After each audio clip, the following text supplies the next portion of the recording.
Bonjour à tous. Aujourd'hui, nous allons vous parler de l'eau, qui est un élément central du parc naturel régional des Grands Causses. Il y a sur ce territoire la présence de 3 rivières importantes, le Tarn, le Lot et bien sûr l'Aveyron, qui a donné son nom au département. Cumulé, le réseau de rivières atteint les 480 km. Ça fait beaucoup. C'est depuis la source de l'Aveyron, près de Sévérac-le-Château, que nous commençons notre itinéraire pour essayer de comprendre la fantastique aventure de l'eau au pays des Grands Causses.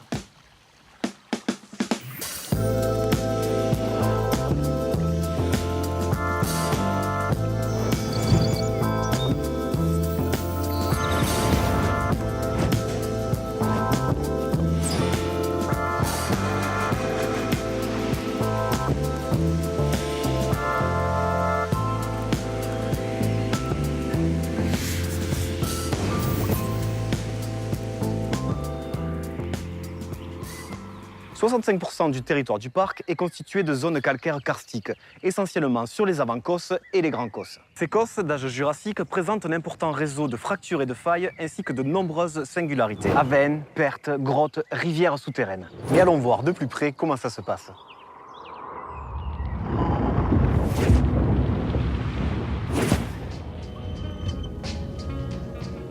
Nous nous trouvons à des centaines de mètres sous terre, en dessous du plateau du Larzac. Pendant des millions d'années, l'eau s'est infiltrée et s'est frayé un passage dans la roche.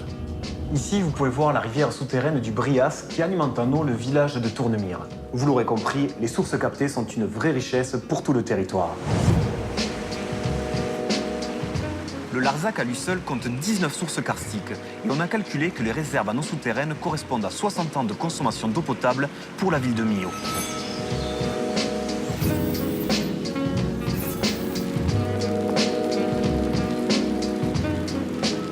Si vous voulez en savoir plus sur tout ce qui a trait à l'eau, c'est à Saint-Jean-du-Bruel qu'il vous faut vous rendre. Situé dans un ancien moulin du XIIIe siècle totalement réhabilité, cet écomusée interactif permet de découvrir les trésors d'ingéniosité déployés par les hommes pour exploiter la force de l'eau et toutes ses richesses. À travers 20 salles thématiques sur 1000 mètres carrés d'exposition, vous découvrirez un parcours ludique et scientifique. C'est la force de l'eau.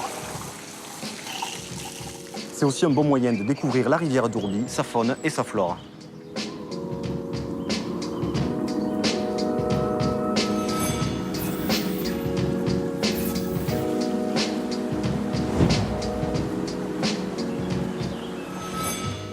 Nous sommes dans les raspes, ces anomalies surprenantes comme les appellent les géographes, car le Tarn aurait dû naturellement creuser les roches tendres du plateau de Saint-Victor et non comme ce fut le cas, les roches dures du Lévézou. C'est ainsi que sont nés ces défilés escarpés qui ont tant attisé la convoitise au début du XXe siècle. Les besoins d'électricité sont énormes à l'époque, notamment pour alimenter les chambres froides à Roquefort ou pour l'industrie du gant à Millau. C'est pourquoi plusieurs barrages hydroélectriques ont été construits ici, comme celui de Pinex qui est emblématique.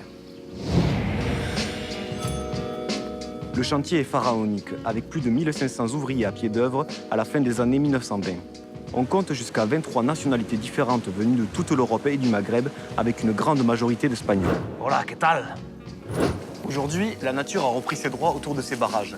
Mais en cherchant un peu, vous pouvez tomber sur les traces de ces constructions hors du commun.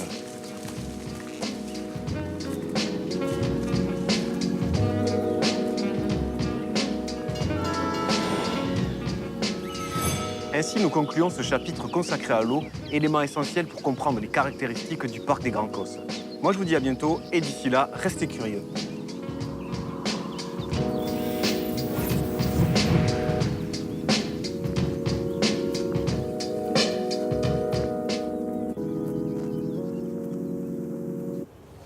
Bonjour. Vous êtes homme de caverne? Non, je suis Julien des Curiosités du Parc.